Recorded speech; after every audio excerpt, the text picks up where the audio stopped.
Hello and welcome back to That Basement Podcast. That is Zoolander, and I am Hansel.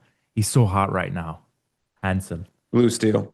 And we are broadcasting this week from Hollywood Boulevard. Yeah, we are. We'll get there in just a second, but I think Andy has a story about softball first. Andy, why don't you tell us about your weekend? You want to tease Hollywood Boulevard and then you want to go immediately to the International School of Prague makeshift softball That fields. is exactly what I want to do. That is That's so quite on. the dangle right It's there. very on brand for me to tease the exciting thing Yeah. and then to Tease the go. massive, like, we got something juicy. But first, we're going to start in the dumpster First, we're going to give you a really long winded story about Andy, about nothing at all. Yeah.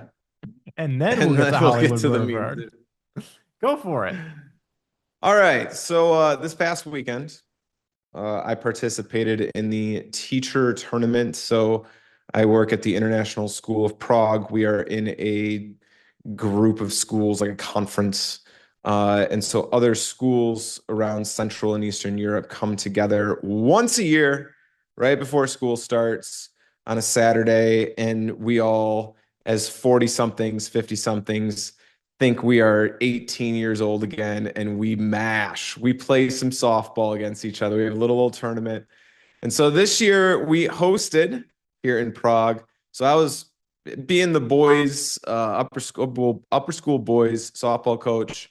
I had the responsibility of putting this thing together alongside the girls varsity coach. So we had to coordinate all of this, get everything up and rolling. But I hated all like the logistics stuff. I mean, that stuff, it's like, I got to do it just because, I got to have these responsibilities and these duties of putting this thing together. But I love this thing because it is the best day of the year for me. I participated in it first when we came to Prague about 3 years ago. We played in Budapest. And I remember our very first game against Bucharest.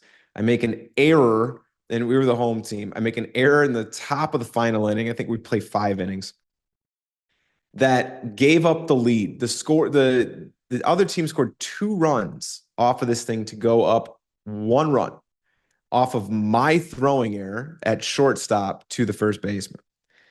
I come up in the bottom of the inning with one guy on, hit a walk-off 2-run home run, and I have been basking in that for the last 2 years. Like, this is what I live for, is this teacher softball tournament that we have once a year at the beginning of every school year. So again, we're hosting it this year. I'm looking forward to playing.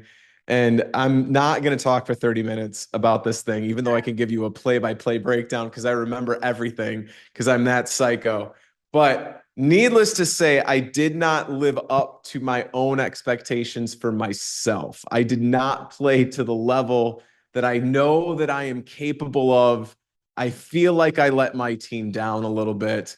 I had 1 home run in like our second game. And then we were down 4-3. We only play 5 innings. So we were down 4-3 in maybe like the fourth inning. And I hit a grand slam to go ahead and we won 7-4. Played fine defense. But just overall, just didn't hit the ball well. Had a bad day at the plate. Just kept popping it up, fouling it off everywhere.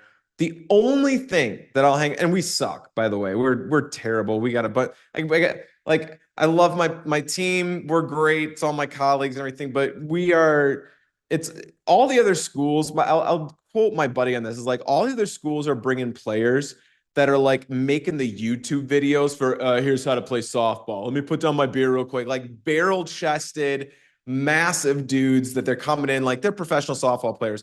We have the robotics team out there is what we're playing with. Like we nobody on our team has played softball except for like me and my buddy. And like we're like, let's just do the best we can. Most of the people on our team are like, I've never thrown a ball in my life, but I kind of want to try this. It's like, great, come aboard, come on in. So We need you to do a parody video of the barrel chested guys doing oh the yeah, we need a definitely. Yeah, I parody can definitely video. do that. Yeah. Yeah. So overall we didn't do well. We were in like there were like five teams there, six teams there. Um, we were in like we were in a play-in game to the championship game. That's only because we kind of cheated a little bit and we had so many injuries. We had split into two teams. There were 25 of us. So we split into two teams. There were so many injuries in the first game for both of us that we eventually had to combine our teams because people were dropping like flies. Mm. There was a sniper in the bushes, just very Well, first game, just taking out hammies. I don't know if It was terrible. I don't know how active the robotics team is. I don't know how Not often. very. Yeah, And we so proved that. a little fragile. Anybody who was like even going 80% to first base once they dribbled it past the pitcher, they were pulling a hammy. Like it was just that people were going down right and left. So nobody hurt, seriously. The over under for hospital visits was 1. And we hit the under. So that was good. I said to my buddy, I was like, yeah, I don't want to make it at 2. That's just kind of mean. And that's also speaking death over this whole tournament. I don't want to go to the hospital. The only thing I'll hang my hat on is there was one play where runners on second and third, maybe. I'm playing left field because I got to play wherever we don't have somebody. So it's like, let everybody else kind of say, yeah, I'm comfortable here. I can play. It's like, I can play wherever. It's fine. I'll kind of fill in the gaps. So we need a left fielder. I was like, I'll play out in left field, even though I don't particularly like playing outfield. I'm an infielder by trade. Ball hit to the left field corner, by rope down the by line. I go trade. Yeah, chase. Say what? by trade. Yeah. By trade. I am a shortstop or third baseman. I played third base in high school. All right. Says the high school social studies teacher. I'm a shortstop by Exactly. I am a trade. third baseman by trade. Anyway, guy ropes it down the left field line. I go chase it down in the corner. Obviously, the guy, it might have been first and second. This makes a little bit more sense. Whatever it was, is guy is rounding third, and I am in the left field corner, and I'm like, yeah, I can hose this guy down. Got a And chooch. so I make an Ian Happ like pick it up, get rid of it immediately, laser toward home. That is pinpoint accurate, one bounce right into the catcher's chest, threw the guy out at home. As my microphone falls down, I gotta sturdy this a little bit more. Anyway, so and everybody's like, great throw, Andy, great throw. Yes, it was. Like that was the play of the tournament for me, is gunning this guy down at home, rounding third. The very next play, the guy who had hit that was a double. I mean, it goes to the left field corner or whatever. I throw it home. Guy ends up second.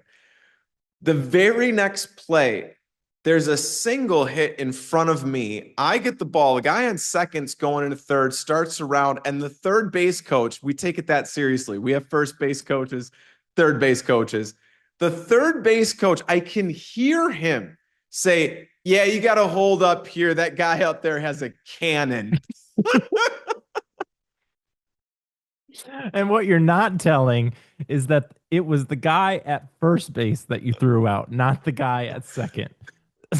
So the guy at second had already scored, and then you were throwing out the guy who rounded third. Oh, yeah. And I can't remember. It was either second and third or first. Whatever it was, is I'm throwing somebody out at home. Like I'm seeing him round third, and I'm like, I can cut him down. And sure enough, it did. But then the fact that the other team's third base is like, yeah, we got to hold you up. This guy has a cannon. Yeah. I can go home. Yeah. That's all I wanted to hear. That's the thing that I take pride in the most. Is I was always just like a whatever hitter, average to below average either, but it was my defense and particularly my arm. And at 41 years of age, I still got it. There's a line in West Wing, and There's a lot of them. Josh tells Donna, he goes, there comes a day in every man's life when he realizes that he's not going to be a Major League Baseball player. And Donna responds, is today that day for you? And Josh goes, I think so. I don't think Andy's gotten there yet. Andy still has hope. No, I still got hope. Well, no, haven't we talked about this before? The guy, I'm pretty sure I lived down the street from the plumber who was pitching for the Czech team in the World Baseball Classic. That Yeah. dude's like throwing it up there about 70 miles an hour. He's facing off against Shohei Ohtani. Yeah. So You're you can, telling me I can't do that?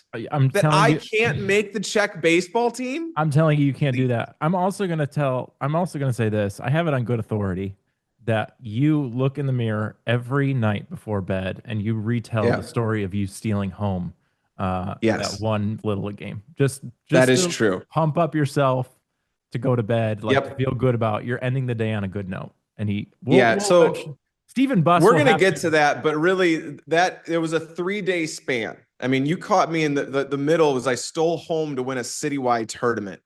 Bottom of the six, tied up. I steal home to it. I mean, it's straight up like Benny the Jet Rodriguez stuff right there. The very next day, I struck out 18 guys in a 6 inning game. Well, Talk about don't. peaking when you're 12. That's me. Stephen Buss will come on the pod and he will recount that story. I think Stephen tells it Yeah. the best just because of he was in the stands and he was so Stephen is just a great guy and he gets so excited for other people and so he'll have to Yeah. come on and tell that story. All right. Well, So teach yeah, softball tournament. There it is. The Warsaw Warriors ended up taking the tournament. Very good championship game against Bucharest. Bucharest up 1-0 the entire game. Warsaw comes up, home team, bottom of the fifth, and they got 2 outs against them. I think a woman named Brenda might have been up. She laces one. She that was a single. Next dude up hits a double. So Brenda and this other dude are on second and third, and then a walk off. Like lefty puts one in the right field corner. Both runs score to win the game, to win the championship. The teachers CISA 2026 softball championship. Congratulations! Hats off to the Warsaw Warriors. you all go out for beers afterwards and then Oh complain about yeah, that's the whole schools? point. So every you get free beer. I mean, we had to get. That's one of the things I was responsible for is coordinate. Well, more the athletic director got the beer stuff, but we were all kind of in on that. But yeah, we get a whole cooler full of beer. You get a couple beer tokens if you're participating or playing. We have like a food truck there that's slinging burgers. I mean, it's a good atmosphere. It's great. Like I said, I this is the best day of my year. It all goes downhill. Tomorrow we start with kids, and I actually have to work. Like I hate the rest of this year. I only teach so I can play in the teacher softball tournament. Because remember, people, he's a third baseman by trade. I'm a third baseman by trade. All right. Exactly. On Yeah. to real baseball players and Hollywood Boulevard. Yeah. So, if you follow Legends Attic, which you should, legends.attic on Instagram and legendsattic.com for all of our events, you will know that Orel Hershiser got his star on the Hollywood Walk of Fame last week, Thursday. Obviously, Congrats, Orel. I work for Legends Attic. I am the social media guy. And so I got to kind of cover the event with my camera and stuff like that. And, we're not going to go too long on this, but it was a really cool event. Bob Costas was the MC. Clayton Kershaw spoke. Jaime Jarrín spoke. Dave Roberts spoke, and Joe Davis spoke. And Dodger fans were lined up all along the fence, and they closed Of down the of road. those guys you just named, you named 4 guys who got up and started saying stuff about Orel. Was there one that kind of stuck out there, like that was special, that was heartfelt, it's something that stuck out in any of those speeches? I think if you're a Dodger fan, which I'm not, s- see our previous episode for why. Um, Yeah. I think seeing probably Dave Robertson and Clayton Kershaw was probably special to them. Um, Mhm. and Dave actually had some nice, cool things to say about him. Obviously, Clayton and just sharing that Oral kind of was a impact on his career and helping him work through some stuff, right? Like that, I'm sure is cool to hear.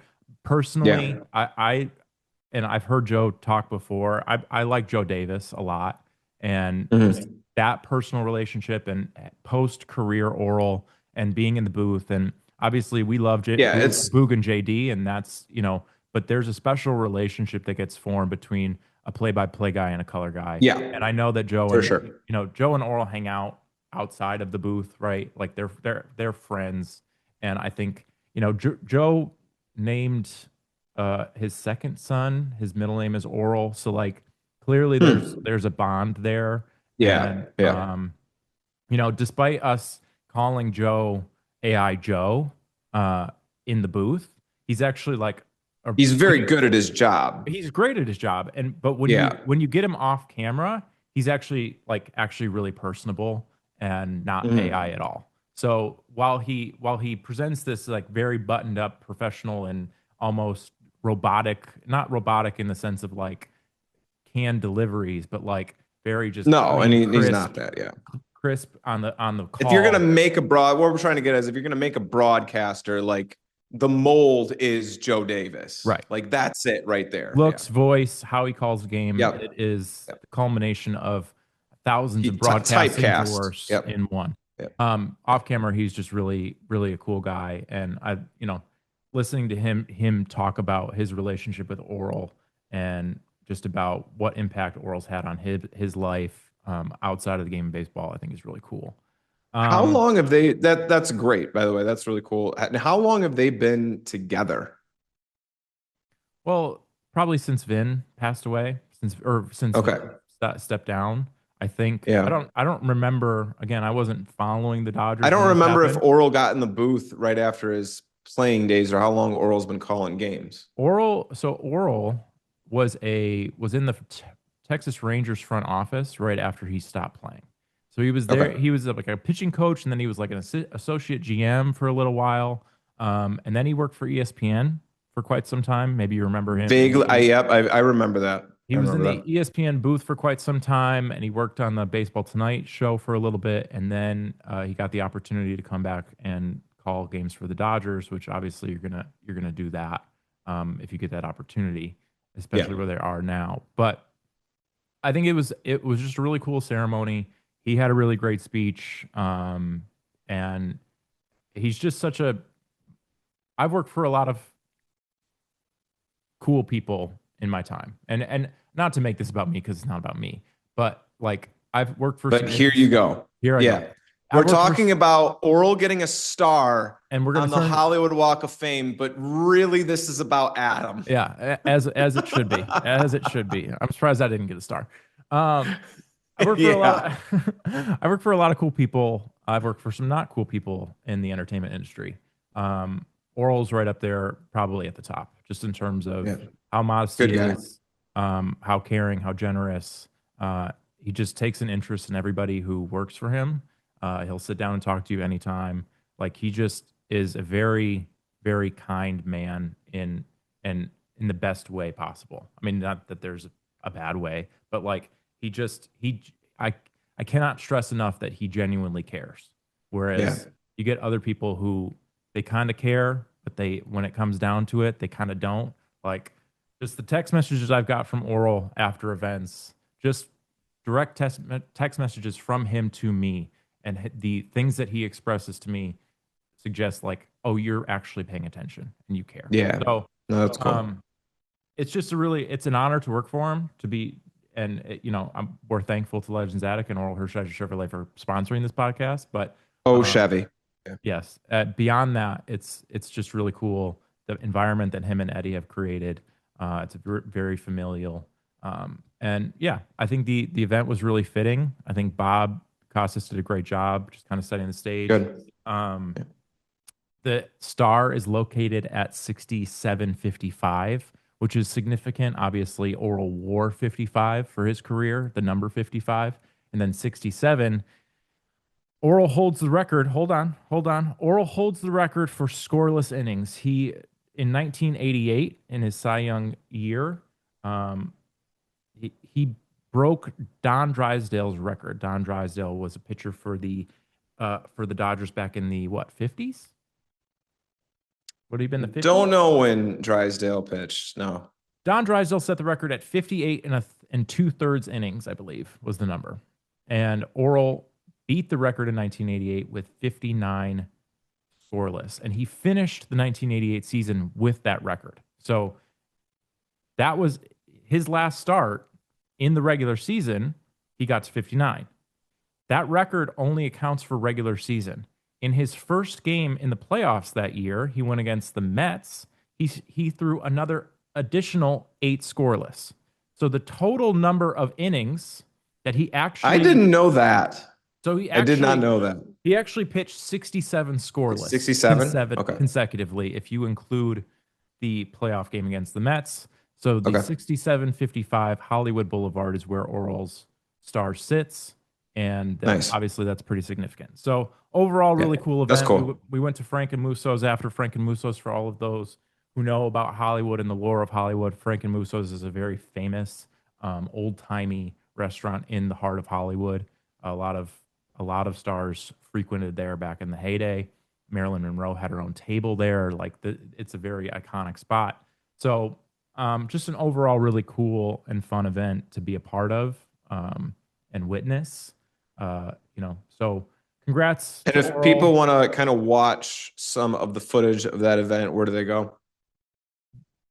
Currently, there's a lot of coverage of it on our Instagram.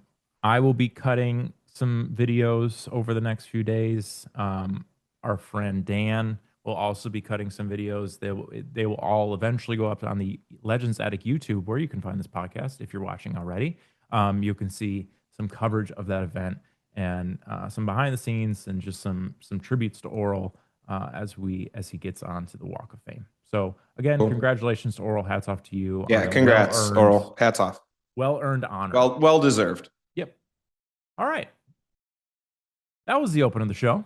And now on to real sports and not Andy's The softball wide world. world of sports. Back to Uh, my softball tournament. Okay, so so, uh, let me break down the problems in my swing. that guy's got a chooch. Yeah, I do. I do. Yeah. Couple of significant things that have happened in the past week in sports. Significant to other people. And actually, I have a question for you. Significant to other people, the preseason for the NFL started in this past week. Wow, is that a big waste of time? And I've got a question for you, Yep. Andy. Of the preseasons, 0%. I you don't even care what your question is. didn't get. 0%. And really, that answer could apply to multiple questions that you could throw out at me right now. I Andy, think how it. much of the preseason do you watch? Okay, 0%. I thought Andy, that you how were much answering does that the question. preseason matter? 0%. I was going to How ask. much does the preseason results have an impact on the regular season? 0%. It is a very versatile answer. 0%. I was going to ask Yeah. of the big four preseasons, which NHL has a preseason, but I'm pretty sure no one knows about it. Yeah. I will say the big three because summer league has become a thing in the NBA. Everybody goes to Yeah. Vegas, and summer league is a thing. Do you put? I know your answer is going to be 0%, but Yes, it is. rank them in terms of You're like teeing me up right now. Here we go. stock. Rank What? them. How much Great. stock? 0%. Yeah. All of it's pointless, right? There's not a single preseason like spring training, NBA Summer League, and NFL preseason. There Yeah. are no reasonable takeaways from any of those three, right? Not really. I think, and I'm going to spin a very wild theory here that who knows, it might be true. And you know who would probably back me up on this would be Jim DeShays. We need to get him on the show to see if this is actually true. Because the guys just train the entire year, there's no off season. They might go to wherever for a couple weeks. You know, they're going to Italy for 2 weeks with their family. Okay. But I think the training regimen is a year-long thing. They're training every single week. They're taking care of their bodies. I think preseason now or training camps or whatever, they take on a different meaning when these guys are peak physical condition and they stay at peak physical condition the whole year round versus the old school, the season, especially for baseball, the season's done. I'm done, man. Like we ain't throwing, we ain't hitting. I'm taking off the next 4 months before, if I'm a pitcher, I got to stroll up and, pitchers and catchers report And oh my gosh, I put on 30 pounds in the off season. I got to get back into playing shape over the next month. That was the reason for preseasons. But again, it's a whole new world. It's a whole, all of those that you met, whether it's of the four major sports, it doesn't matter basketball, football, baseball, hockey. These guys are elite athletes that are elite athletes every single day of the calendar year. And therefore, preseason it doesn't have the same meaning, at least to the players, probably the fans that I think it once did. Are Yeah, you I think smoking what I'm selling? I think spring training games are fun to go to. I think spring training. I don't think. Sure. And they've built an ecosystem around it. There's an industry around preseason baseball games now, Yeah, I which is don't. why the Cubs put money into their facilities. The Dodgers have great facilities as well. The Yankees, they all have put money into this because there's money to be made for them because preseason baseball games, spring training baseball games, they can make some money. There is a buzz around them. There's now an ecosystem around that. Yeah, tickets for the Dodger spring training games were nuts the past couple of years. I mean, Yeah. but I mean, in terms of like, But for the players, though, do you think that it has the same significance oh no, no of to your tuning up for the season, to of getting into playing shape? for baseball, I don't think it matters at all. Now, I think it's No. like I told you a story in the past. This past, I went to spring training this year to visit my friend Ryan, who works at Sloan Park, um, the spring training home of the Cubs, and I told you a story about how at the time, no name Pedro Ramirez had an at bat where he cued in on a pitcher, like kind of like overly celebrating, and he jumped on it and hit a home run, and I thought that was just like that was very mature from a young player to like tune in on something like that. Pedro Ramirez now is one of, I mean, he's not a favorite player, but we both really like He's he him on the is team. he is ascending the ladder. Yeah, I mean, you got to do a lot to usurp Nico Horner at the top for me, but Pedro is definitely climbing the ladder. And I think he's going to get a lot of playing time down the stretch with Dansby Swanson hitting the probably IL. going, well, he is going on the IL and He already might be hit it. done to the regular season. Yeah. Yeah. So we both really like Pedro Ramirez, and I don't, but in terms of like, again, I've Did you hear? I'm going to cut you off. Sorry. Did you hear what they no, were? you're not. Boog was saying about what counsel said about Pedro Ramirez? No. He's like, yeah, he's an old soul. It's Yeah. like, that's my guy. Yeah. That is my guy right there.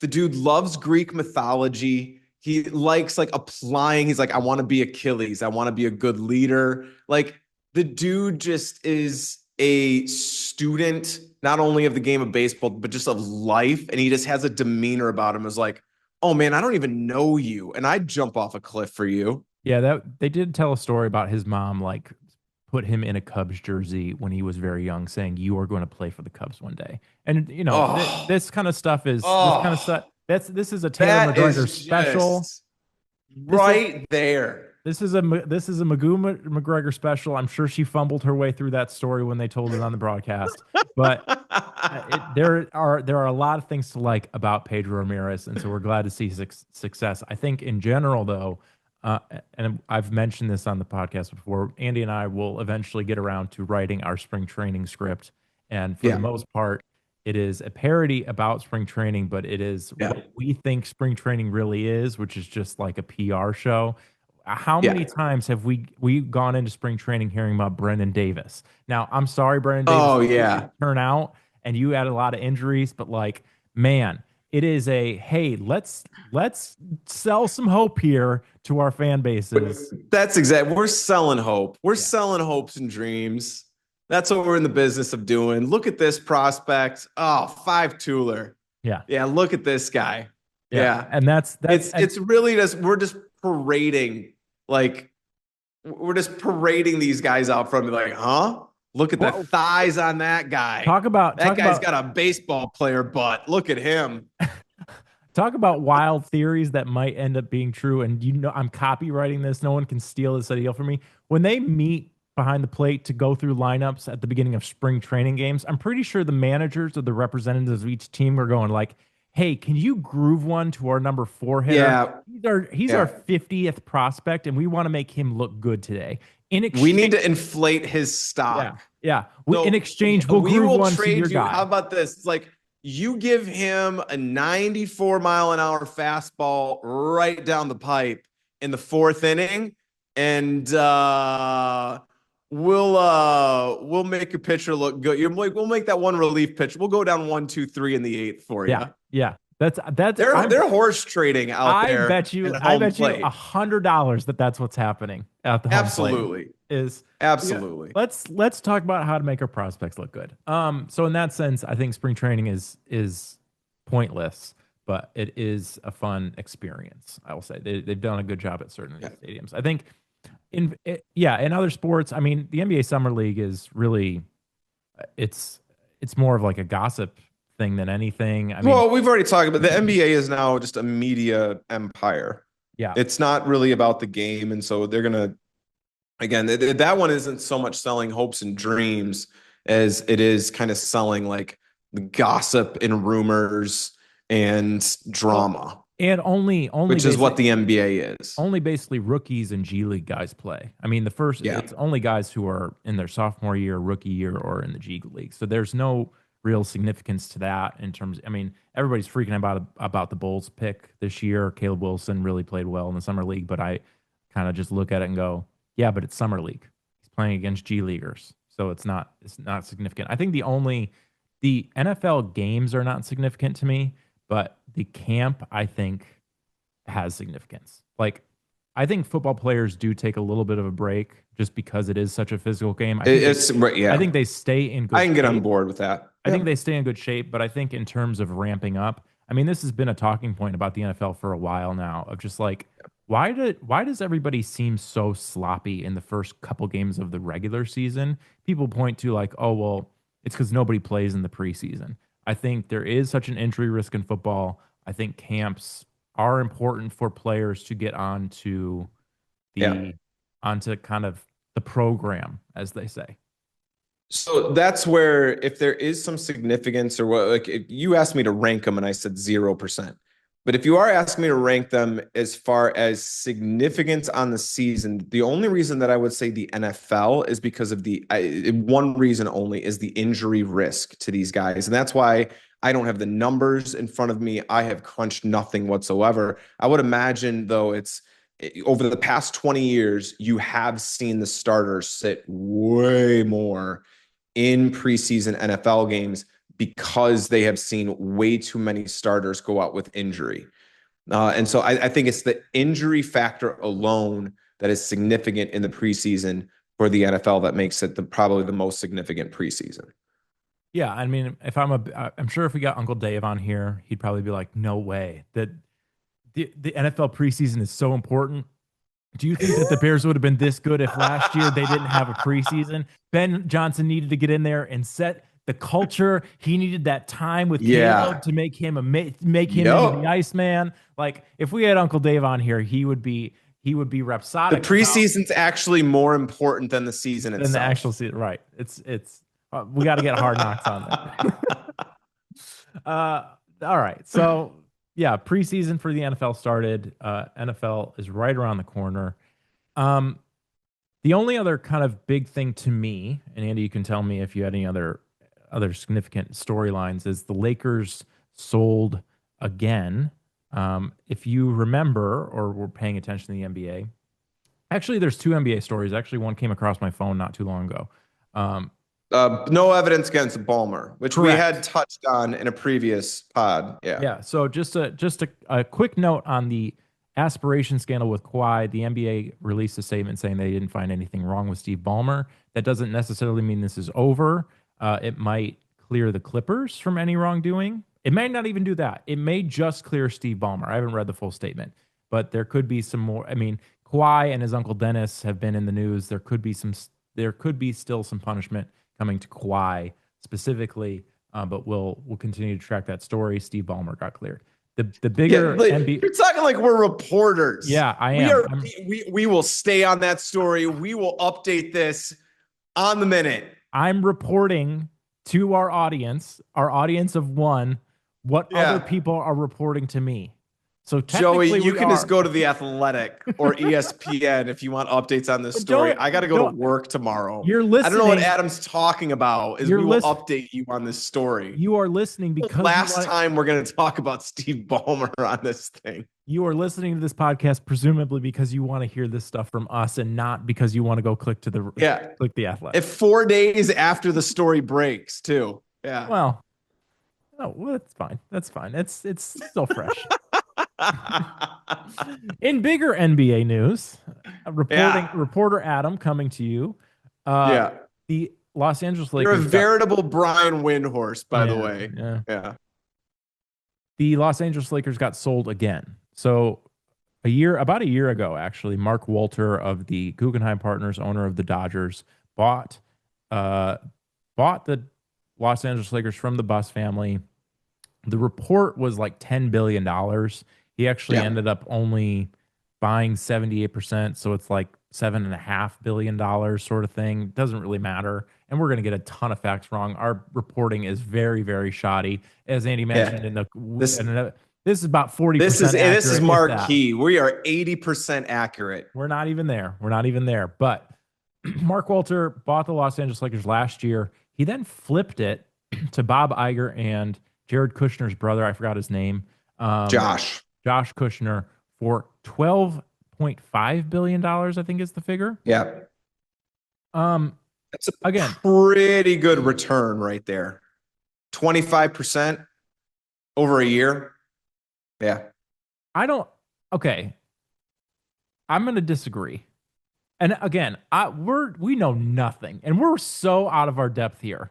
But Oh, yeah. This entire conversation has to be prefaced by I I barely know how to put money. I have direct deposit. And after that, it's like, yeah, I got money. I know nothing about investing. I know nothing about buying sports franchises. So I agree with you that we are completely, this is above our pay grade by a lot. But how are you telling me that making $2.5 billion in 1 year is not a good return on investment? Do tell. it's not that it's a bad return on investment. I think it's just very strange because of the nature of the NBA. If you look at the sales and you look at how these guys treat assets, it seems a bit strange that Mark Walter would get out of this after only a year. You look at a lot of where some of these owners got in on NBA teams and the valuations have skyrocketed, Yes. Yep, they have. it would seem to me strange that he would get out after only a year. Now, there's a Well, bunch well, of stuff well, there's a bunch of widen the stuff going. lens. Widen the lens. See the context, and it's not strange at all. Dude is being investigated by the SEC, and he needs money. Well, see, okay, that's why I think it's sketchy and strange is like there's some stuff that we don't know about yet, and this investigation is ongoing. I think there was something that broke this morning about like 21 billion dollars in like relationship loans. Again, we know nothing about this, so this Yeah, I is was gonna say I tried reading about this ahead of yeah, time. I'm me like, too. I And I don't was know what like, that word means. what is I don't know this? what that word means. I've never heard that. That's not English. Yeah, I there's know so all much these. in here. I'm like, man, I am not the person for this story because I don't know the economics behind it. Even though we still want to do a deep dive on the economics of the new CBA, but that's going to have to be like I have to study for 2 years. I just have to learn basic economics first.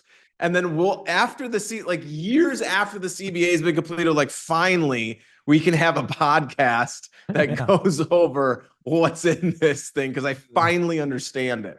Um, it's That's this story. I it's don't understand. Yeah, I read an entire paragraph. I was like, I have no idea what any of this stuff is. it's very clear. The stuff that he's in trouble for, the stuff that he's being investigated by the SEC for, and like some New York district where he's like, yeah, you were doing something bad with money. Yeah, I mean, That's the basic gist of it. You were doing something bad with money. in context, it makes complete sense why he would go and sell it because the report is that he needs cash in order to pay down these Yes. loans. Okay, Yeah. so in that sense, it's like it makes sense. It's just did he get this deal in the first place? Like, there's just a bunch of questions now around Mark Walter where it's like, Yes. what is going on with this dude? Like, where is all his money coming from? There's Make reports of believe. He Middle doesn't East have money. any of it. There's reports of Yeah. Middle East money. There's reports of like he just scammed a bunch of people in the insurance Yep. world. Like, Yep. I, it all just looks really sketchy. And obviously, we know why. I mean, we don't know why, but we kind of understand what the background is. I think it's just interesting.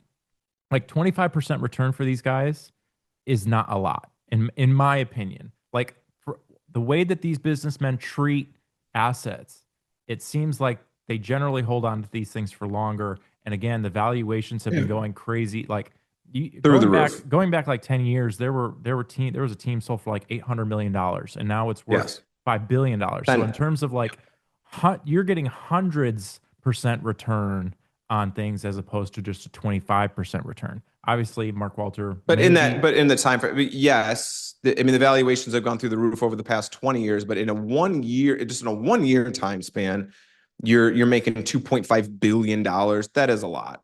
Yeah, yeah, and there's a lot of he probably pulled the trigger at the right time, just given some of the talk around NBA expansion, and reportedly Bob Yeah. Iger and Josh Kushner were in on the Las Vegas team. They wanted a Vegas team. So this is actually a godsend for them because they were willing to wait out. It's like, hey, let's go through the years long process of getting an expansion team in Vegas. And then all of a sudden, this manna falls from the heavens Yeah, right on their lap and be like, okay, we'll just buy the Lakers instead. yeah. I mean, I have nothing intelligent to say about this other than like what's going on with that Mark Walter guy, and not Well, that. there's implications for the Dodgers as well. I mean, I think that the first story I saw about, I mean, it was in conjunction with the Lakers stuff, but one of the first stories I saw was like, because he is part of the Guggenheim Group, because the Guggenheim Group owns the Dodgers, it's like, well, he's the key guy. There's like called a key man clause in Shohei's contract that says, hey, if that guy's out, and strangely enough, if Andrew Friedman ever leaves the Dodgers, Shohei gets an out in his contract, which is very interesting to me. But Walter was one of the dudes listed on this as like, if he ever leaves the group, Shohei can opt out of his contract. Now, Shohei came out and he's like, I'm not going to opt out of my contract. Like, that's just not happening. Nobody, because you would just go ahead and end up going to free agency again. And he's not going to get this anywhere close to the same type of deal that he got with the Dodgers. So it's like, no, just let him pay. It's fine. Yeah, I mean, I'm just spinning this out, and again, I know nothing. I'm going to keep saying that over and over. That could be the name of this podcast is Adam Knows Nothing, or Absolutely. Andy and Yeah. Adam Know Nothing.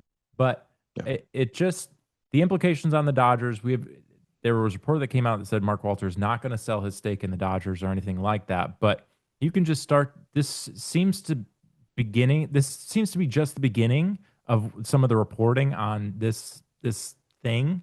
Um, you can start to see, what are the possible scenarios as Mark Walter has to sell the Dodgers, and then everybody calms down about the CBA thing because the big bad wolf Mark Walter Yeah. is No, that's a great point. the Guggenheim Group is That's now kind of a no second longer order part of thing that comes out of this. Yeah. no the Guggenheim Group is no longer part of the Dodgers, and therefore we don't need to worry about them necessarily outspending everybody as much. There's also this But they scenario. still, I think baseball in particular in this instance, baseball still needs to solve the problem is you have a mega, you have a titan, a financial titan, a shark in a pond full of goldfish and minnows. Like Yeah, this will happen again inevitably. Yes, the yeah, Guggenheim Group is that right now, and let's say that starts to dissipate, dissolve a little bit because of what's happening. It doesn't prevent this from happening again. and by And the so way, that's yeah, what they need and to put in place is they need to put stuff in place where it's like, no. We're just not going to have the situation again. We're not going to have a shark in a fish pond. yeah, the warning here is that the Guggenheim Group has created a blueprint for either the future owner of the Dodgers or the Yankees could do this, the Mets could do this, maybe Yeah. I mean Yeah. the Cubs could Yeah. theoretically do this kind of, but the economic avail again, we go back to last week's episode, and I'm not going to go into a whole rant again, but just the difference between the economic availability that the Dodgers have and the Guggenheim partners exploiting that economic availability is so drastic compared to all the other teams, that needs to change. The other thing that I find interesting is just like and this is like dark Adam. This is like maybe slightly wishful thinking Adam is like, what if it turns out that Mark Walter was doing a bunch of illegal stuff, paying for all these players and acquiring all these players with illegal money, and then the two Dodger championships get little asterisks next to them because they cheated a little bit with the money. But I'm getting a blank stare from you, so clearly you got No, nothing I on mean, this. that's yes, theoretically possible. Let's let the investigation kind of play out a little bit here before we start spinning that one. Yeah. All right, let's take a quick break. We're gonna come back with some baseball talk, and yeah, we'll go from there. As always, this episode is presented by Legends Attic, Legends Attic in Claremont. Cards, memorabilia, art, apparel. If you're looking for some NFL jerseys to rep your team, come on out to the Legends Attic in Claremont. This Tuesday, Legendary Tuesday, Joe Kelly, Mariachi Joe, out at O&T Field. There's also like a bobblehead night for him, same night. It's a pretty crazy bobblehead. It's him skateboarding and his shirt is off. It's one of the wilder bobbleheads you're going to see. But Joe Kelly, a fan favorite, a fan favorite for Dodger Hold fans. on. Pause. Time out. Hold on.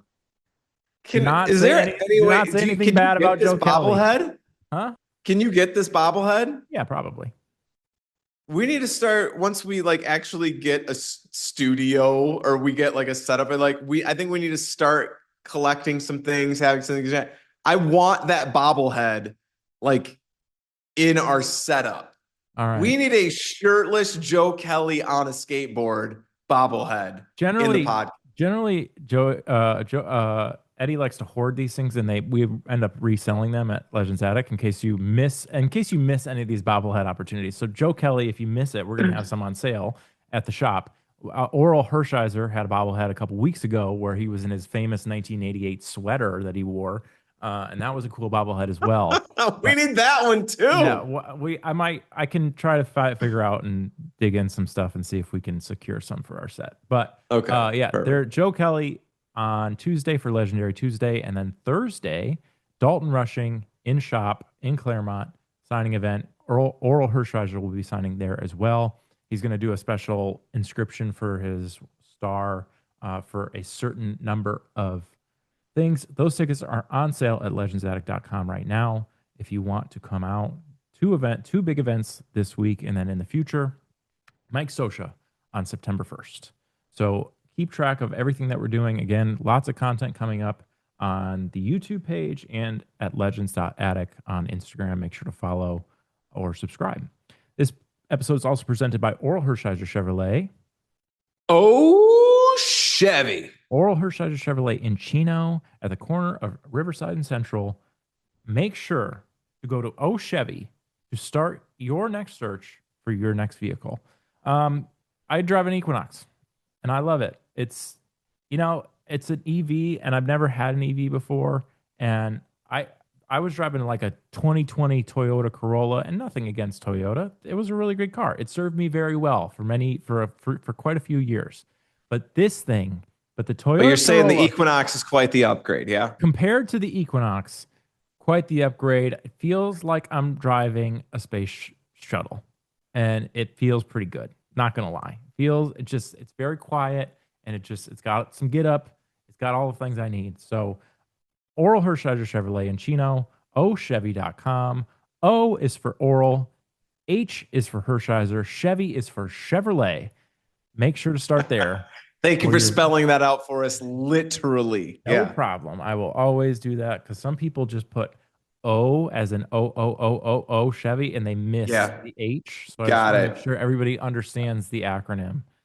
There we Thanks go. again, Legends Attic and Orel Hershiser Chevrolet, for sponsoring the podcast. And now back to the show. All right, Andy, uh, let's talk AL wildcard and the AL playoff picture. We're now about at least 2/3 into the. 6 weeks away Are we three? Are we from the three? end of the season. Are we 3/4 into the MLB season now? Yeah. I Something haven't like taken that. what the somebody I think the Twins are somebody's 60 and 63. So that puts us at 123 games. Yeah. I think All right. the NL race is not as intriguing as the AL. That's where we're going to talk about the AL real quickly. The NL, it's kind of shaping up. The Atlanta's going to win the East probably. They now have a pretty sizable lead over Philly. The Yeah. Brewers are going to win the Central, despite having That's like even with the Cubs being hot and yeah, us being Cubs fans. Like, no, no, no, no. The Brewers will win the Central. Brewers will win the Central. Hands Doesn't matter down. that they have 7 games left against each other. Brewers will win the Would bet the Central. farm on it. In fact, of those 7 games, the Brewers will win 5 out of 7. And the Dodgers, despite their defensive and offensive woes over the past Yeesh. month, they are going. I think they won the West about two Dave, months didn't ago. Dave come out yesterday and just put everybody on blast? Yeah, he did. They have not been looking great lately. Yeah, they don't. But they're still the Dodgers, and they're still going to be a Yeah. force in the playoffs. Yeah. The NL wild card picture is a little bit, and again, it's a little clearer. Like the Cubs are pretty solidly in a spot. The Phillies are Yes. probably pretty solid in a spot, and then the Padres have sort of they've come on a little bit as of late. It's going to be Yeah. between them, the Diamondbacks. Like that third wild card spot is going to be up for grabs, but it's not as hotly contested as the AL. So, Andy, why No. don't you give us a little bit Because of a look? the AL, that third spot, the first two taken by the Yankees and the Red Sox, we are assuming that both of those teams are shoo-ins. They're not going to collapse epically down the stretch here. That third spot is up for grabs between 7 different teams. The only teams that aren't in the race for that third wild card spot in the AL are the A's, who I picked. Yeah, go ahead. I was going to Yeah. say, you're supposed to throw it to me, and you're supposed to say, Adam, who are the 2 teams that are not in it? Adam, Well, who are there the are 3 three teams teams. that don't have a hope and a prayer in the AL? There's Can- only 3. The Kansas City Royals don't have a hope and a prayer. Bingo. The Los Angeles Angels of Anaheim don't have a prayer. That is correct. And your World Series pick, the nameless Athletics, Athletic. the homeless Athletics are third. Again, I apologize to Mark Kotze and the entire A's fan base for dooming you. At the point in time where I made the pick that you would make it to the playoffs, you were like a couple games over 500. Should have seen this coming. That didn't go well. They did the exact same thing like last year and the year before. They had a good first half, and then they I really should have seen that coming. I got to start recognizing patterns just a little bit better. Yeah. Which I'm still like, it's one of those like, oh, it's the White Sox. Here, I've been saying this entire time. It's like, well, the White Sox will fade down the stretch. Nope.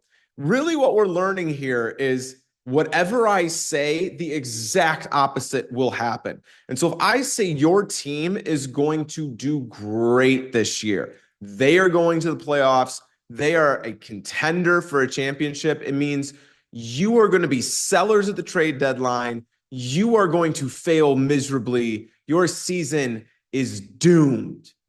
I am the kiss of death. Yeah. And if he says you're going to be bad, then go put an option. I would bet the farm on your team. We want to talk about investment terminology. Short whoever Andy thinks is good. Exactly. Short them. 100%. The Big Short. We should call you that. Yeah, sure. So that the AL wildcard race, there's only 3 teams that aren't in that wildcard race. Of those 7 teams, I'm going to throw it back to you, Adam, and I'm not even going to name them. I mean, we could just all of the other teams. So the Twins are in there. Toronto is a game out at this point in time, miraculously. The Tigers are making a run at this. Of course they would.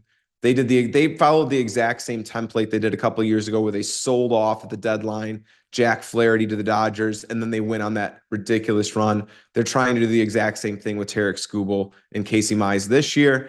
They're making a run at this. Seattle is in the mix. And everybody is in the mix. And I have 2 questions. One is, for that third wild card spot between 7 teams fighting for that third wild card spot, who do you got? Answer that one and then follow it up with, is this really good for baseball? I was watching the Twins from yesterday, and Justin Morneau calls the Twins game. Justin is a little rough to listen to, but whatever. And he made the statement because they showed standings, and it's like, look at, the Twins are vying for that third spot, and they show all the teams there. And Justin goes, this is good for baseball. I can't understand anybody who says this isn't good for baseball. This is great for baseball that all these teams are in it. Do you agree or disagree with Justin Moore? No. So question one first, question two second, go. I'm going to read off some numbers real quick before just to give a Please slight do. I hope additional they're not context. related to this conversation at all. Yankees and I hope Boston. you're just reading off random numbers. Yes. 67, Good follow-up. 55, 21. Yeah. Okay. Like Andy mentioned, Yankees and Boston are in the top two wild card spots solidified. Baltimore is currently in the third wild card spot. The Rangers are a half game back. Shocking. Rangers are a half Look game at all back. these teams that were sellers. Yeah. Baltimore was a seller. Toronto. Does this change the calculus moving forward? Then if you're going to have this playoff setup is like, we can actually be sellers and make the playoffs at the same time. Does it encourage more teams to sell? I'm going to continue reading off numbers. Yeah, go ahead. Toronto and Detroit. Toronto and Detroit are a game back. Minnesota and Cleveland are a game and a half back, and Seattle is 2.5 games back. And then you get to the bottom dwellers. So 7 teams with 2.5 games of the final wild card spot. You're asking me to pick the team. Only one of those can go. So who's the one? Man, that is really tough. I will go with Toronto just because I think that they have the best team top to bottom. I could see it being Texas and Detroit. I cannot see Baltimore sticking. I can't see the Twinkies sticking. I think this is not Cleveland's year. And could I see Seattle making a run? Sure, but they've proven kind of the whole season that this might not be their year either. Like they just have kind of been clunky this entire time. So, well, I mean, that's another question as a follow-up is like, would any of these teams compete against the other 2 wildcard teams in the Yankees and Boston or the division winners? Like, I'm looking at all of those teams and I'm like, are you a contender? And there might only be one team on that list. I was like, yeah, you could make some noise in the postseason. that would be Toronto. Toronto. No. You're going to say the Tigers. Because we have to pander to our one listener, I am going to say the Detroit Tigers. Yeah, I could see that. If I'm going to pick one team, I think I would pick the Tigers. And that's not me trying to pander. I haven't even looked at the schedules because again, this podcast doesn't really research a whole lot prior to. No, we try not to. I don't even know why we hired Dustin and Anita because they don't really do anything. But yeah, I think they're working their tail ends off. We just don't look at any of the things they give to us. That's true. That's true. We get stacks of research. Like, thanks so much. This whole remote. I'm just going to go in there and freewheel it. But I appreciate all your hard work. This whole remote work thing isn't working out. If we were all in the same place, I'm pretty sure we would look at their stuff. But because it's all emailed, we just end up. It all just goes to that's spam. just okay. I'm moving that to that folder. I will never look at that. Absolutely.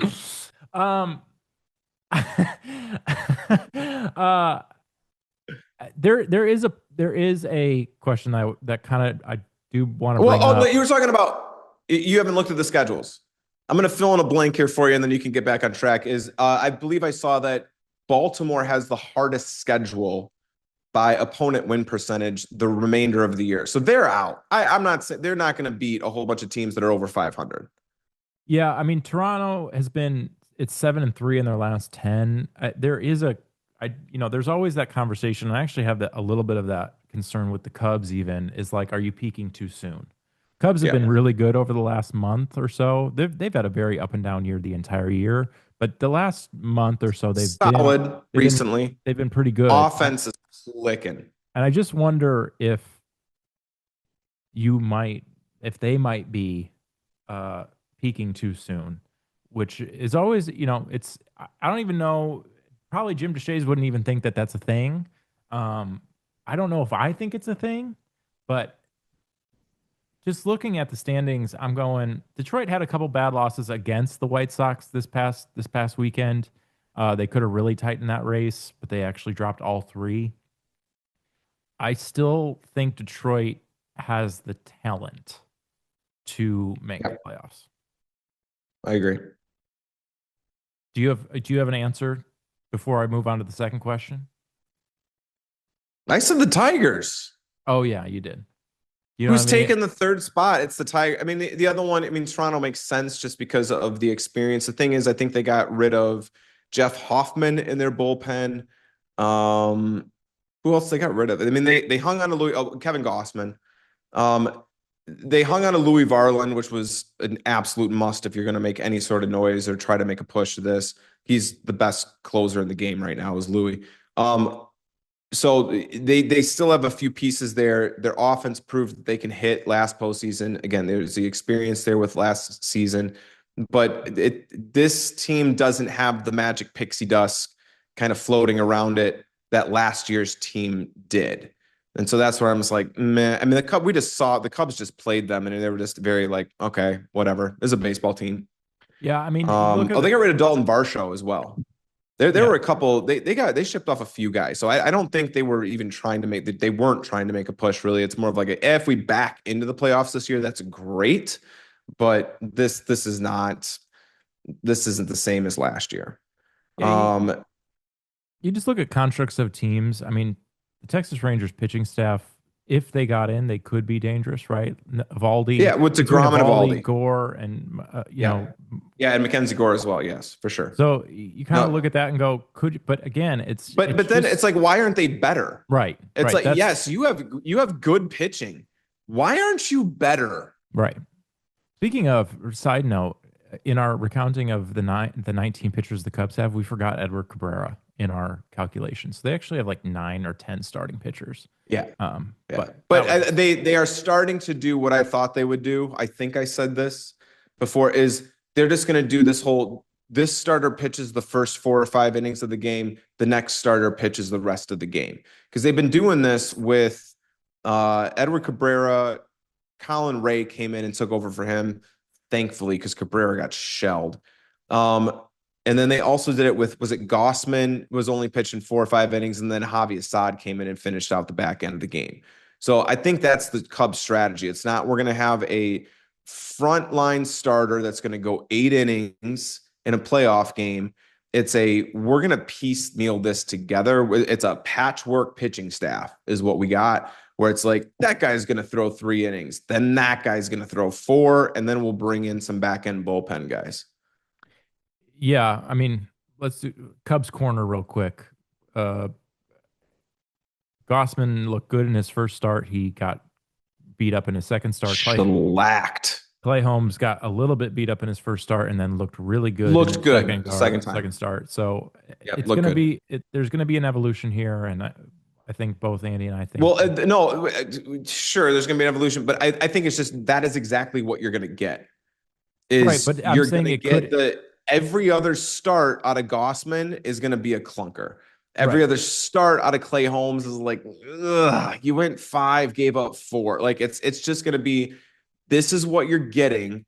And the moment, I mean, you have so many guys who can go deep into games or have a little bit of length, I should say that, is when Clay Holmes starts and he doesn't have it, You you got to can get take out. him out in the first inning, and you got Javi Assad right there who can go six. And you just hope Javi Assad has it. I think what I mean by evolution is like they're going to figure out these guys and win. Similar to like the Javi Assad thing that I joked about last week is just like, do they know they're going to figure out when Clay Holmes has it and when Kevin Gossman has it? And if Yeah. they're going to recognize, hey, these guys don't necessarily have it today, let's move on pretty Yeah. quickly. First inning, get him out of there. Um, that would be my guess as to how they manage this situation moving forward. Now, I think one interesting note that I would be interested to talk to maybe Orel about this or a real pitcher is just like Jim DeShays was talking about how Kevin Gossman was working with Carson Kelly, just about how it's it's the relationship between pitcher and catcher is an interesting one, and the catcher kind of understanding the pace and about what the sequencing of what a pitcher likes to Yeah. go through. I think it just like the funny thought that I had was just like has has a pitcher and catcher ever been so so not on the same page that the manager had to change the catcher out in like early in the game. Like they were so off. Like it just kind of sparked like a couple of funny thoughts in my head of just like, what would that look like if these guys just can't get on the same page in terms of what pitch they wanted to throw and just like constantly shaking their head like, no, I'm not throwing that. Get off my The bat, pitch, sort of the pitch comms are in different languages, and they're trying to interpret it on the field. Like, man, I don't know what that word is. I Yeah. don't know what's going on here. Back to your question, is it good for baseball? I Is it good know for baseball? I think I know why you're kind of shaking your head at this. I think for the casual fan, it is good. I don't think you and I are casual fans. And I'm not saying that as like a No, we're better a than casual everybody. fan doesn't watch every single game. Right.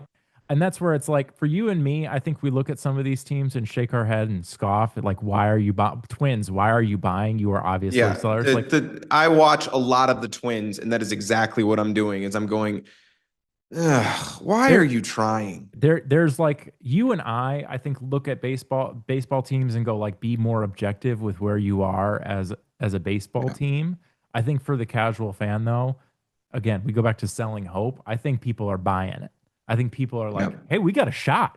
We got a shot." And again, yeah, well, we need to canvas the country for different fans of different teams to see like what success means to every fan base. There's some teams in I don't think Detroit, like I think if we called Joey and said like, is this where is like making the playoffs good enough for you this season? I bet you he'd probably say no. My expectations were higher. the expectations were sky high this year. But for other teams, for Playoffs were the floor. right for the Rangers, I wonder if we talk to a Ranger fan, which I don't even know if there Different are any because expectations. it could, yeah, it's like, Yeah. does Well, this chunk of You got Bruce Bochy leaving, you got Skip Schumacher coming in. It's a whole new regime. It's like, yeah, playoffs will be fine.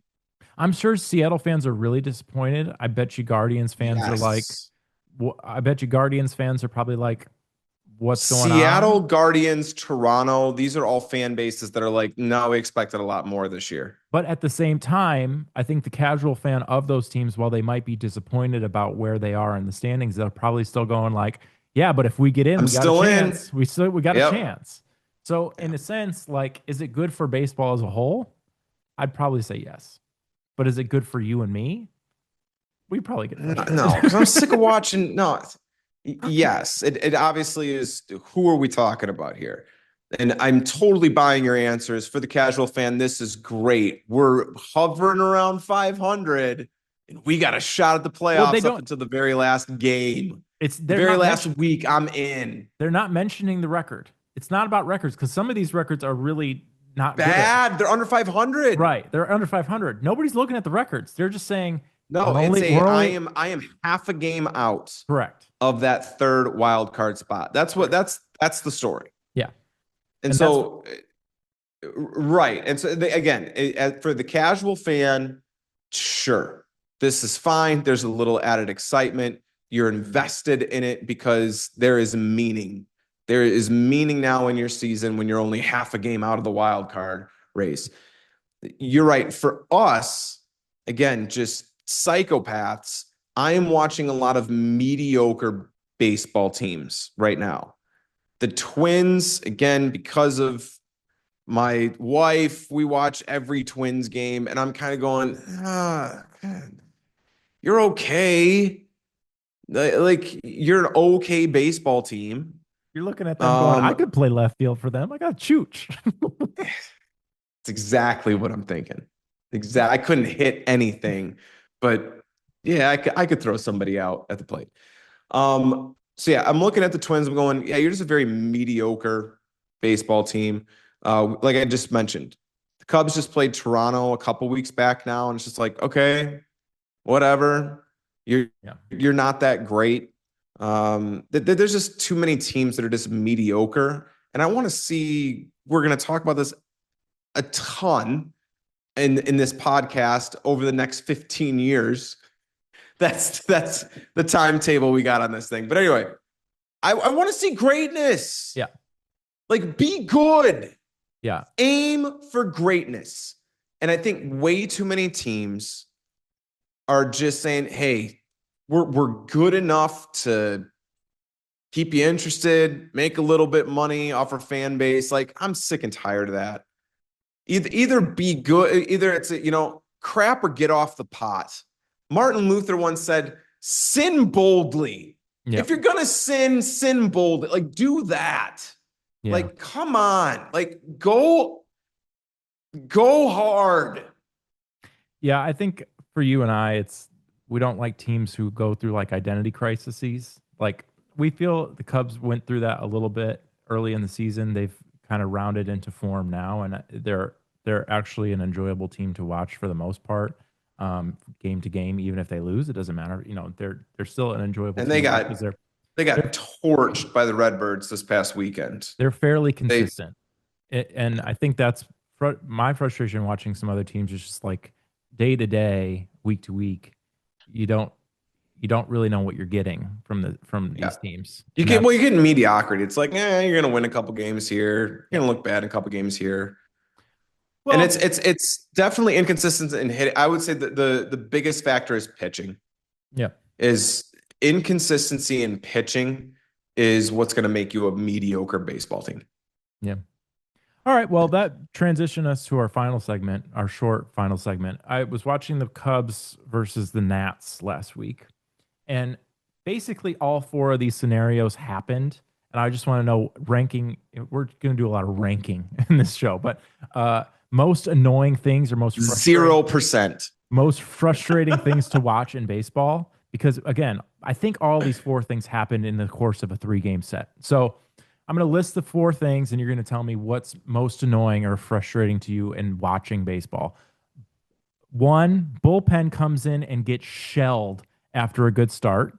Context for that one is the Natty's kid who makes his first start at Wrigley. He pitches like Yeah. 5 2/3, and he does actually pretty well. He only gives up like 1 run, but then he left 2 guys on, And he and left 2 guys on, and then the next guy comes in, he gives up a 3-run dinger. and then the bullpen ends up giving about up 10 runs in that game. Yeah, So just implodes. so That this is poor kid.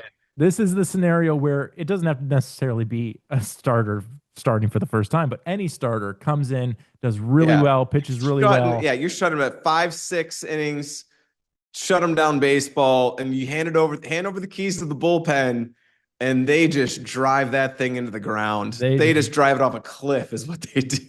I mean, people are getting upset with Edwin Diaz of the Dodgers because he's blowing some leads. Like Yeah, he has. this happened. This afflicts every team, but bullpen blowups is going to be the first one. Yeah. Second one Okay. is lineup unable to hit. Now there's got to be a distinction here because there is a difference between like unable to hit and then just a pitcher executing. And I was just gonna say that yes, 100% is there's just a time that you're gonna be facing a guy that's just got it that day. Dealing. And actually, I appreciate even if it's the Cubs and I'm watching them just get utterly dominated by a pitcher, I appreciate that. I'm going, Yeah. wow. Hey, I just said, I want to watch greatness. And I'm okay if that greatness is wearing another team's laundry. That's okay. But what we're talking about in this situation is no, that guy's missing his spot. The other pitcher's missing his spots. The other team's they're not looking great. It's just the Cubs look pathetic at the now, plate. I didn't see the whole game. Is that which one happened with Cade Cavalli? Did the Cubs look bad or did Cade look really good? Cade Cavalli pitched against the Cubs. He's a starter for the Nationals. He pitched like 7 no-hit innings. If I remember correctly, he was hitting his spot. Like he looked pretty good. Yeah. It wasn't like a lights out. This is a Jacob Mizorowski situation where he's just blowing people away. It's just like, yeah, you're pitching well. Yeah. So I think this is what we're talking about here is the former situation. Yeah, it's just your guys the hitters just didn't show up. Just not even looking at the ball. They're just like forgot to put on their glasses. Absolutely, yeah. They're swinging at ping pong balls up. And by there. the way, you can hear yourself in all these scenarios. It's just like, oh, bullpen, get it together. Or in this scenario, like just hit the ball. Hit the ball. This is what you're paid to do. Hit the ball. The ball. How many times as you as fans said that? Third scenario is defensive errors. So, I mean, this one's self-explanatory. We watched a game earlier this year where the Mets committed 6 errors against the Cubs, And just watching defense, I think I'm going to get to my ranking after you get to yours, but like defensive errors are, you can, again, another thing that you can just hear all fans say is just like, what are you doing? That was a routine play. It's something along those lines. Okay. And the final one is pitchers who can't hit their spots or pitchers who just can't hit the strike zone at all. You get guys up there who are just throwing Well, the ball Cincinnati after pitchers from ball. earlier this year who walked home 7 runs or Yeah. something. Yeah. They set a record for most walks in an inning or most consecutive walks. Yeah. I think there was actually a Cardinals pitcher against the Cubs this past one of the games. He threw like 8 balls in a row, and you can just hear the Cardinals fans at home going, "Are you going to throw Just, strikes? dude, Just just throw throw a strikes, strike. man." So, Dude, just throw it right down the middle. Just throw a strike. of those 4 scenarios in baseball, which is the most frustrating for you to watch? I love this question because all of them do elicit a response from me while I'm watching the game. It's a verbal response. Like, what are you doing? What are you doing? Every single one of them. Are you kidding me? Um, I know which one is at the bottom of my list, and then like the top three, man, it gets a little bit closer. The defensive errors. Yes, there are routine, just Bill Buckner between the leg type of things, but then do you get this? Do you get some of the errors where it's like that ball was hit 101 miles an hour, and technically it's an error, but come on, that is so hard to do. Even if you're a professional, even if you're a third baseman by trade, like I am, it's a very difficult play to make on so many of those that yeah, I mean, you get your boneheaded, like, what are you doing? Like, I think Pete Crow Armstrong just clunked a ball, like, just completely whiffed on one earlier this year. He had also made an error in the game before, so it was just like a dude, get it together. But for me, that one's kind of lower on the list. I Okay. would put defensive errors while I'm frustrated by them. I kind of understand, like, it's hard to field the ball sometimes, depending on situation and context. I Speaking would from two say fans who watch the best defense in baseball, but yes, yes. I mean, we have an embarrassment of riches as Cub fans. Um, I'm gonna go the third place one. So that's last. That was fourth. The third place one is going to be the pitcher who can't find the strike zone. really, Yeah, so here's my reasoning on that one is I feel really bad for the guy. It's more of like a sympathy. It's like mom watching the game, be like, oh, that poor guy. Like that's kind of how I feel sometimes when I was like, oh man, this guy can't find it. I just feel huh? for him. Like Okay. I've been there, I've had days like that. I just can't find it. It's fine, dude. It's okay. And then like obviously it's like once they walk 4 in a row, it's like somebody comes and rescues them, the manager will come and get him eventually. I So don't it's like know. there is a like there's a time limit. There's like a window where it's like you suck really really bad in these three at bat, but then we'll come get you. We'll give you the hook. So I feel bad for those guys, even though it is kind of like a God, you can't throw one strike. Yeah. Like come on. So that one's third on my list. So then the last two then would be can't hit and bullpen implosion. Yes. Yeah. I'm going to go number two, can't hit the ball. Number one, bullpen implosion. It drives me insane when a starter just gave you a gem. Like I said, hands over the keys to the bullpen, and they just come in and make an absolute mess of it. You had the game in hand, and you just gave it away. Drives me nuts. I think So I've that's got my ranking. Bullpen, can't hit, guy can't find the zone, and finally defensive errors. What do you got? I don't have that ranking at all. I'm so Okay. I'm so used to watching bullpens blow it that I'm going like, So, it's I not. mean, that's another thing too. Is like, what are you used to watching? But like you said, the defensive stuff for me, it's like we don't see a lot. We have the best defense in the league. So I would imagine because we see so few of those, defensive errors is probably a little bit higher on your Higher list. on my list. I Yeah.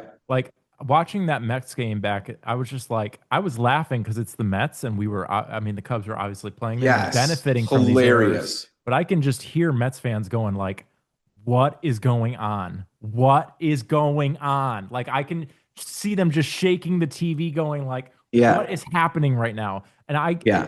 watching errors. It's not the top of my list. I think the pitchers not being able to hit the strike zone is probably the top of my list because, and here's what it is because You don't feel bad for him like I do? I feel bad for him, but it's Just look at the also poor guy, like that poor guy. not, and Oh man, he's having about a it. rough day. I think about it a little bit differently. I think about it in my head. It's not necessarily like they're just throwing ball after ball after ball. It's just like a guy who, it's like a starter who is not, who just doesn't have it that day. And it's not that he can't hit the strike zone. It's like he gets a strike every fourth pitch. He's just a little wild. And Yeah. that's the more frustrating thing to watch for me. Is just like if I have to sit there and watch a game and I'm seeing just So ball after ball and then like a strike here or there, like just sitting through that is one of the more, and walks. And So in that is it, yeah, I was gonna say, what are you frustrated about? Is it the walks? Is it inconsistency? Is this guy getting shelled in the middle of his inconsistency? no, Because that was the Edward Cabrera start against the Cardinals the other day. Is he was struggling it's not and he getting was getting rocked. It's not getting shelled. This is not getting shelled. This is Okay. walks. This is walk. Okay. This is missing the zone consistently where you are walking a number of people. That drives me crazy. It's It not like drives they me. don't know. And you can tell they're out there It's just not like like they're it's not like the working up the lineup doesn't lather. know when They they are can't hit the ball. laboring through this. I look at those guys and I'm like, oh man, I feel for you, buddy. In every scenario, they all know they're doing something wrong. What are you talking about? They all know. Edwin Diaz isn't getting out there on the mound going like, "What just happened? I didn't do anything wrong. I didn't do anything wrong." They I'm all doing know. okay. I'm doing I'm fine. fine. No, I'm sure they're trying very hard, but it's just the experience of watching somebody be erratic on the mound Yeah. and walking people is frustrating to me. Again, bullpen, not that it's necessarily the Cubs, it's just like it just seems like every team complains about their bullpen. And I don't know, That is true. this could be Yes. something that we need to get our researchers on and for us not to look at their research, but You like could have the best bullpen in the league. our And bet your fan base is still like, oh, geez, here comes the bullpen guys. our bullpen's just generally getting worse. It would be like over time is like, is this just a No, recency they're getting bias? better. Yeah, this is where it's like maybe that plays into a factor though. Is like we expect them to be better, and so we get frustrated when they blow it. Yeah. But How dare you give up a run? it You're just only seems facing five guys. I've listened to so many Tony Kornheiser shows that he complains about the Nats bullpen like That's bullpen every single show. Oh yeah. where it just I'm kind of just used to it. And then the lineup thing, yeah, it gets frustrating. All of them are frustrating. All of them are frustrating. But I think, Yeah, that's why it's a great question. but the pitcher You not can hitting, mix and match these however you want to and justify whatever your ranking is. Yeah. yeah. But all right, well that was a good question. That was And, fun. No, that was good. I like all right, that one. well, Did you come up with a definitive? What is your ranking? pitchers who can't hit strike zones, Number one, defensive errors, defense fairs is two. Okay. I thought you might lineup have unable to hit, and then bullpen getting shut. bullpen implosion number four. Wow, and I almost had that flipped almost. That was crazy. Again, all very frustrating. Well, you've wasted another perfectly good at least hour and a half listening to this podcast. Sorry. Don't say sorry. Never Oh. apologize. Never apologize. I'm not sorry. If you're gonna sin hard. Sin boldly. That's the title of the episode right there. Martin Luther, sin boldly. Oh, we did say we were gonna sign off with the "You are now dumber for listening to this podcast." Yeah, Our for executive sure. Actually, no, we just educated the people. On We just what? dropped a Martin Luther quote right there. Yeah. Oh, on the Martin Luther thing. Okay, got it. In case you need a little bit more education, Matthew, FDR, and Teddy Roosevelt, different people. Yeah. And that's for the entire audience, different people. Yeah. Our executive producers are Eddie, the head of the Jackson Dart Social and Pleasure Club, Alizade. Our other executive producers, Christian, two short shorts, quack, quack, quack, Mr. Ducksworth Alizade. Our credits, our staff. Our producer is Philip Airtime. Our researchers are Anita Bath, or not Anita Bath. That would be funny if she was on Jeez. I was gonna say, did we reshuffle? there. What we're just putting people in different positions this week just to see how they do. All Yeah. right. Back from vacation, and we're just giving everybody a shot. We're trying You to go figure over out you're gonna run HR for a while. Don, our researcher. Don, go run HR. Our researchers are Anita Lotmore and Dustin Shelves. Our staff therapist is Amanda Hugginkiss. The head of our romantic movie division is Hey Would You Cuddle Me? Our desk chair testers are Wilma Buttfit and Fis Matush. Our director of grade disputes. I want to thank Wilma Buttfit. For anything in Got a new particular? chair at work. Huh? Yeah, I was going to ask for anything in particular. Yeah. No. I got a new chair at work. He did a great job picking this thing out. This thing it's an IKEA chair, great seat space, like as Will does. But then this thing has like a lean back All that's right. like Well, almost 180 degrees. So I can just see myself tomorrow with the kids just spinning around in this thing, just leaning all the way back and be like, do whatever you want. I'm having so much fun in my chair. after this episode, you have to report to HR because you just wildly offended Wilma. Wilma, Oh, it's not Will, it's Wilma. It's a woman. So you're gonna need to talk. Wilma. You're gonna need to talk to Again, Pat. as you said, the remote work thing isn't working. I'm not reading emails nor the names on the emails. So, Wilma, I thoroughly apologize. That is sincere and from the bottom of my heart. Wilma I Buttfit will not make is that mistake again, Wilma. our male relationship consultant is Turner Luce. Our dermatologist for teenagers is Don Pickett. Our quality control officer is Lois Barr, although I did meet with Upton again. We're trying to work out a deal for him to come back and do a joint quality control officer because we need all the help that we can get.